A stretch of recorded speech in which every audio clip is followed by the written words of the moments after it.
Good morning, everyone. Thank you for making the time to wake up, or if you're already in some part of the world where it's a decent hour, 10 o'clock now is, on a Saturday is very early, especially if you're locked down. But thank you for making the time to come to this Facebook Live and listen to my daily reflections. As you know, I started this a week ago, so this is really the 7th episode. Imagine every day I've been religious enough to get up, dress up, and get one of my friends to chat with me and you about our daily reflections. And so, why did I start this? Because lockdown is hard. It's difficult. This physical and social distancing is making us lose our minds in many cases. It's making us feel very alone. And my idea was, can we be a little more connected, see faces, talk to people from different walks of life and see how they are coping? And maybe we can learn a few tips from them. So today, this morning, with me, I have my dear friend from the Aspen New Voices Fellowship, Sathya Raghu. And Sathya is an amazing person. He's based out of Andhra Pradesh. I'll let him tell you a little more about himself. He's the co-founder and president of Keeti.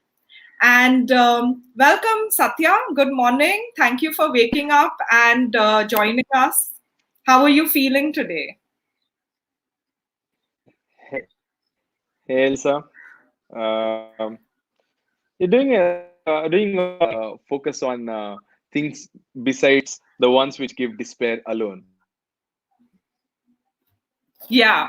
So tell us a little bit about yourself. Where in India are you based?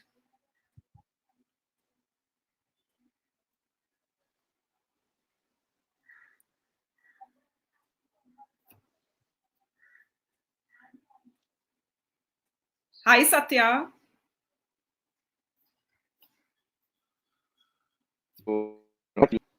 Hello. Can you hear me? Yeah. We were just talking about tech issues. Yes, I can. So once again, for everybody, I'm where in India? Hello. Hi, I'm Sathya. from Can you hear me? Hyderabad. Okay.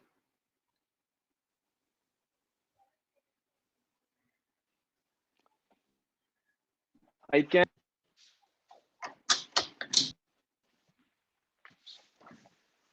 I think there's a These time are the lag. times where So we have to find a way to deal with it. Yeah. I think the signal seems. Is it good at that end? okay. Yeah, it is great. We can hear you. So why don't you tell us where you are and what do you do?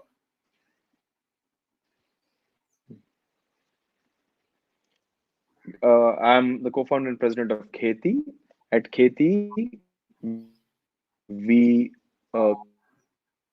we create which give climate resilient incomes to the smallholder farmers.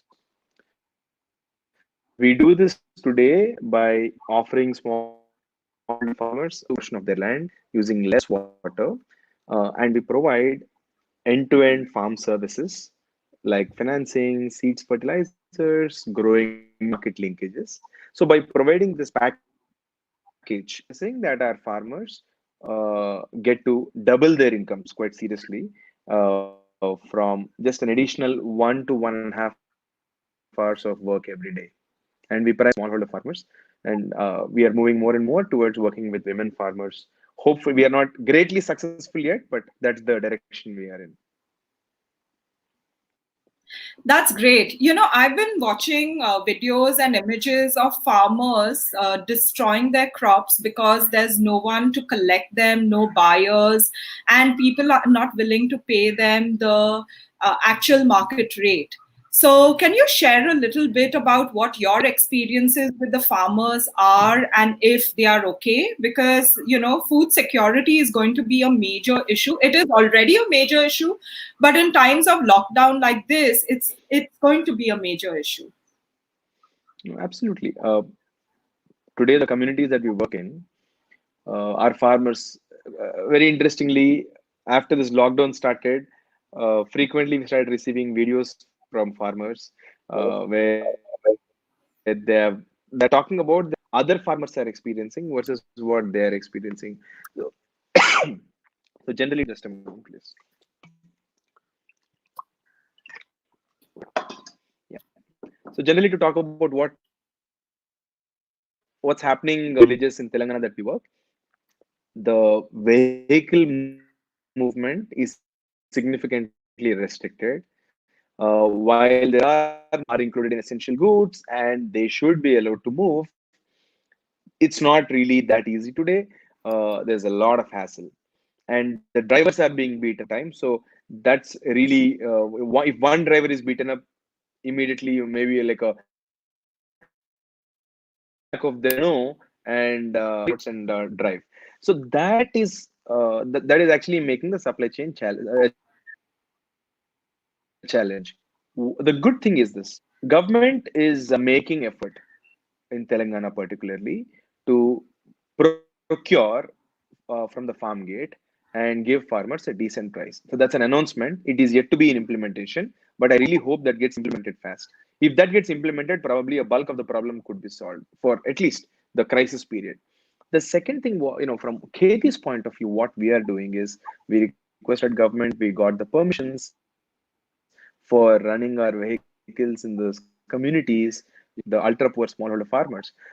We got the permissions and we are running those vehicles. And I think we dot in the ocean.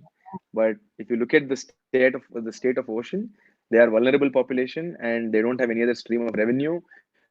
And I see them significantly suffering. And how many farmers do you work with? Currently, we have about 300 of them enrolled in our model. So 300 families, and we are a pipeline of about 1,500 that we were reaching very soon, and they are at different stages. But we are having to put some of those on a hold in this ambiguity. Well, thank you for your work, because at least thanks to you, 300 families are secure. So that and through them, we three, maybe more than 300 families on the other side, the demand side, are also secure because they are getting the food that they want. Earlier in the studio, we were talking about sustainability of your organizations. All of us have had to move our operations online, and as business owners, small or big, we have challenges of transitioning to this digital world, and also planning for the contingencies that arise due to this emergency and this crisis. Satya, maybe could you share with us the steps that you have taken, and because you're a very logical and methodical person, going through the steps that you've taken for the sustainability of your business, so that we can all benefit from your thoroughness. Uh, I think you've been very generous in using those words. You hear me talking about those, but the decisions what we take, the knowledge what probably you see, the knowledge that you see from me is not just mine. It is the contribution of my co-founders, my team, my board, my advisors. I think all of them have been extraordinary, right? And in shaping my thoughts. And I think as four co-founders, we have been doing our best to kind of weather this storm. So this is how we approach this. We do not want to be dismissive about the potential problem that is, or the problem plus the potential impact on us. So this is, quite rightly, after World War One, World War Two, now they are calling it World War C, right? So there is no question. It is going to create here. It is going to create human and also going to create economic significant. Infrastructure physically is not going to be disturbed too much, but besides that, there is a lot of damage to people and economy. First and foremost thing, what we had to ask ourselves is what is our priority number one? I think and then going into other sequence is important. So we told ourselves Kheti's greatest strength is service of farmers that we are completely committed to serve. So the 300 families that we work with, I mean, of course, that particular price period, expansions, sure, might take a backseat for us on some fronts, but 300 families will be priority one. Second thing is the safety and well-being of team, and particularly the vulnerable parts of the team that we are working with. And we are also thinking about ways in which we can be innovative, so we don't have an option. Every organization, I think, has to rebuild itself. So we are thinking about the phoenix example that people keep saying. A bird dies, and out of those ashes again you have to kind of come up and find a way to live. I think the organizations which are willing to, I mean, I'll use die in a more generous sense, not in a harsh sense. So you should be willing to unlearn. Maybe die, I would equate it with unlearning. We should be willing to unlearn many things that we know, and we should be willing to learn. And learning, I would call it as rebirth. So die and take birth again as an organization.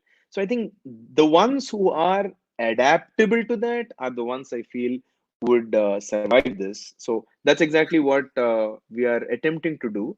But we are still in the early stage. Our plans are yet to be formed up, and last 15 days have primarily gone into that. Hopefully, in the coming week, we will get to a better shape in this. And the second point I would say is in terms of how we are planning our cash flow, being as thoughtful as possible. I think we have to balance those multiple priorities. How do you take care of your team? How do you take care of your farmers? How do you take care of your organization? And how do you balance those priorities? I think making sure, I think one consistent advice that we have gotten from everybody. So this is not just my word of wisdom, but consistent advice that we have gotten from everybody. You have to plan your cash flow projections at least for 24 months, assuming that your revenues will be significantly unsure. So, whatever it takes, I mean, depends on organization, depends on the funding, depends on the revenue model. So, I can't comment specifically about others, but we have to have a clear 24-month plan. And some people even spoke about 36 months, but 36 months might be difficult for startups. If you can, fascinating, just go for it if you can plan for 36 months, but at least a 24-month plan is what we have to make. And one other thing is, normally when you make scenario analysis, you talk about a optimistic scenario, pessimistic scenario, and then you come to something in between and say moderate scenario. I think in times like this, people should talk about what is the bad scenario, what is the worst scenario, and your planning should be based on the worst scenario. So, what would happen to your cash flows? How will you plan your life and organization, team, everything, every people, everyone that you work with, not considering good or bad or average scenario, but the worst scenario. I think I think whatever comes your way, one of our board advisors said this, board member said this. She said, if you plan for the worst scenario, everything else that comes can only be a better surprise. It can be a pleasant surprise, right? So, surprise yourself and give yourself a chance to be surprised by preparing yourself for the worst scenario. That's great advice. Prepare yourself for the worst, and then everything else becomes a bonus. Yeah, Yeah. that's something that I'm going to take back because, yesterday we did a tweet chat on mental health and Hmm. during COVID, especially. And for an entire generation or more, they've never seen such a major crisis. Yeah. Um, I mean, yes, we had a little bump in the 2007, 2008, where there was a global recession, but India was pretty much protected. Prior to that, we were planning for the 2000K, where the world was supposed to be 2K, which was the year Okay. 2000, where the world was supposed to come to an end and everything was, uncertain because of the change in centuries. And my generation, I was born a little after one of the wars in that India had, the few wars.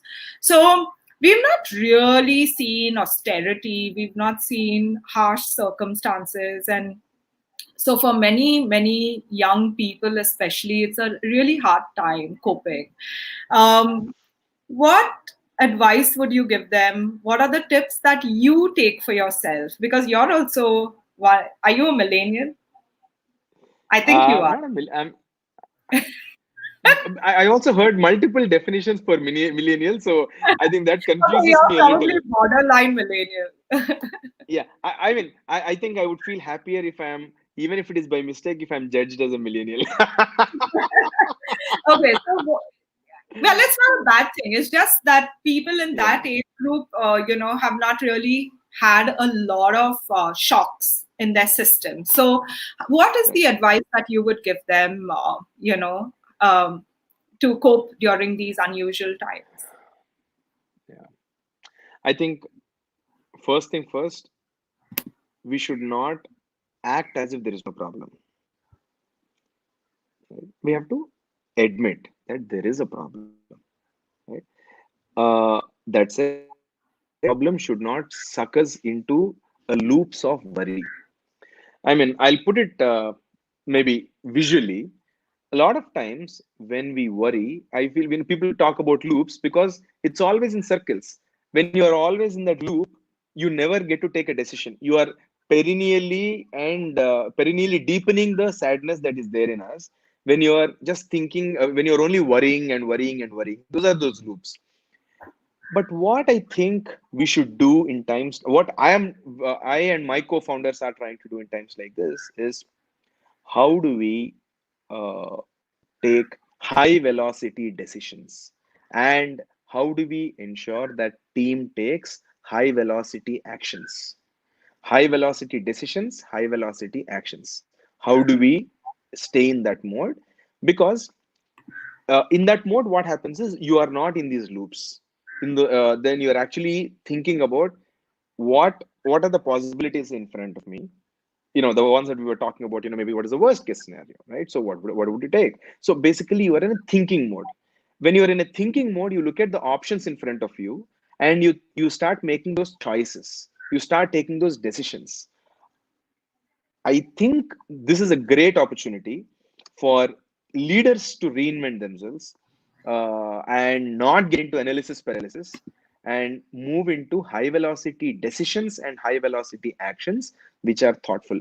It sounds in some sense like oxymoron, where you're talking about high velocity decision and how can it still be thoughtful. It has to be.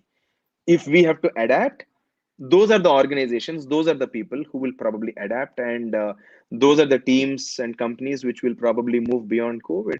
uh, but in this, I think there is something a little more nuanced. You should also be forgiving yourself and the team on a lot of decisions, right? So we are making decisions with a lot of in a significantly inadequate environment. So we are making decisions with what we know, and the truth is, this time we realized what we know is just a speck in the ocean, right? So it's just a drop in the ocean.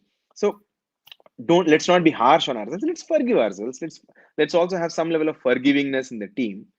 And I think the other point that I was discussing with one of my friends yesterday was, a lot of times we would have missed birthdays, anniversaries, while different people view them differently. It may not matter much to me, but there are some people for whom birthdays, anniversaries, and all really matter. So we would have missed a lot of those with our more family time, friends time, etc. Find a way to overcompensate if you can. Find a way to overcompensate. Get onto a call, video call, maybe just random unstructured video calls, spontaneous calls, surprise people, get into the spontaneous calls, and maybe that's a way to overcompensate for the we have not done during our sprint times. Maybe we get a chance to do that now. So I think we should be smiling, because leaders, particularly smiling, can really spread that positivity into the teams. So stay cheerful. We know what it is, but this is what it is, and this is what we probably have to do. We have to live with it. I'm busy taking down your Gems of wisdom. Oh my God. These all, loose streams of consciousness and gems of wisdom, I think, is what you keep tweeting, Elsa. So, um, I asked you this, but I really loved your answer. I mean, this was in the studio where we weren't alive yet. So, what is the new skill that you have learned in the last few weeks? Yeah, that was, I think, a funny one. So this frame at my home, this setting, um, in the last 15 days, I spent 14 hours each day, probably, in deep conversations, analysis, working, and I don't think I had the skill of sitting at one place for 14 hours, like for 15 days. I mean, I used to work for 15, 16 hours every day, but it's not just sitting at one place. It used to be like, kind of spread over. So just sitting at one place and working is something I definitely learned. And also, I think one additional point is I'm finding ways to, when I'm talking to my friends are also talking about, hey, I think you don't seem to be stressed. You seem to be doing work, but you don't seem to be stressed. So that also a reflection that, I mean, maybe it's a choice what you make. So do you want to think or do you want to worry? It's again coming from that point. So these are some things that I feel I definitely learned and maybe improved. One is learning, the other one is improving over these 15 days. And you live on a farm. You just showed me the pictures of your farm. So that's a wonderful place to be. What is the one routine that you do apart from the 14 hours at your desk?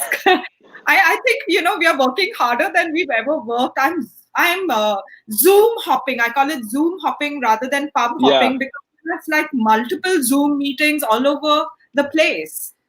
So, yeah. what are you doing to stay sane apart from sitting at your desk and smiling and being relaxed? I think I'm I'm gamifying home cleaning work for my family, where my children and I are finding ways to make it a celebration. Cleaning home, how can it be a celebration? It never was. So how can it start becoming a celebration? So how can it be fun? How can it be a sport? So I'm thinking of ways to gamify it. So that is the other routine that I run in the hours that I'm not sitting at this desk. And I hope teaching them gender neutral roles. Oh yeah. I count So on you for that. I count on you as yeah. a mother So for that. yeah. So what we do is my daughter and I pair on one work, my wife and my son pair on the other work generally. So that way they see the work they are doing. My daughter sees me doing the work that she's doing.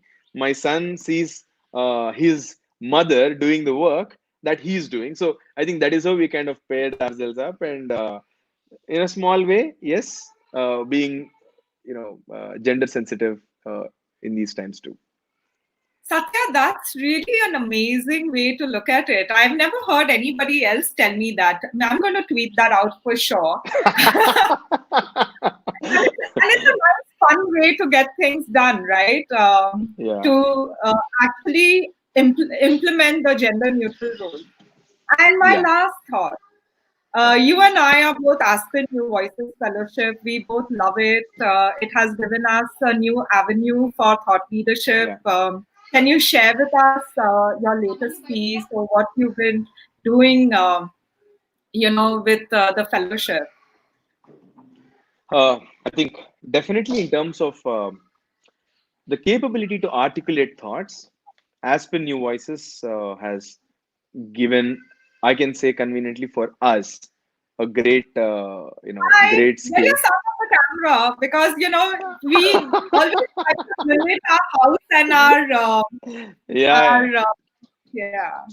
so these are the ways in which they keep doing Zoom bombing when the the calls happen, and it's also, I think, we'll start getting used to it. This used to be a rare thing, but now we'll start getting more and more used to it. Yeah, I think in terms of Aspen New Voices, definitely it really created a significant structure and more method to the, I would say, madness that we all had, in feeling about the world and articulating those thoughts. Recently, I wrote a letter to my daughter on the world that I visualize. It's actually it's a little dramatic. So she's about 3.5 years old now. uh, Maybe in the next 10 years she would enter her teens, and by that, when she's entering her teens, say in 2029, what would the world look like, and what is the contribution of COVID to that world that has changed. So how did COVID change the world, the way we see in terms of education, healthcare, access to elder care? So in at many fronts, agriculture, so all these things. So it's a letter that I wrote, and I was pleasantly surprised. Uh, it's predominantly spreading hope in times where there is so much of despair in many conversations. I got probably the most number of messages, Twitter inboxes, LinkedIn inboxes, and mails saying we just felt better. We just felt better seeing that maybe there is a way in which we can act after the pandemic slowly subsides. So that was one recent piece that I worked on, and I am now working on another piece where I'm thinking about how organizations should go into this phoenix mode where they die and again take rebirth. So this is one piece that I mean, it's still at a sketch level, but that's something that I'm working on. Yeah, that's what is happening. Yeah, great. And we look forward to reading your pieces. I did post your letter to your daughter, that the link to that on your story. I also contribute to your story quite often. Yes, So do yes, you. We are both, I think, on the 100 emerging yeah. leaders list. And I do know that your pieces have got government to change policy as well. So good luck and thank you for the work you do. And I hope you enjoyed this chat. Oh, totally. I think it's always fun chatting with you, Elsa, and I don't know how many more people are viewing this. Hi to everyone. Keep smiling. We'll be okay. And but again, be careful and be smiling. Yeah. Yeah. Yeah, we are in it together. So thank you everyone Yes. for joining in. And tomorrow we have an amazing woman. She's Sutapa Sanyal. She is the ex-DGP Uttar Pradesh. So I hope you tune in at 10 a.m. tomorrow morning, India time. Otherwise, you can catch the recording. Thank you once more for joining me and Sathya. Sathya, once again, is the co-founder and president of Keyti. He's part of the agricultural revolution right now. And I hope you follow him on Twitter, Facebook, LinkedIn, and also catch his writings. Thank you very much. Have a wonderful day.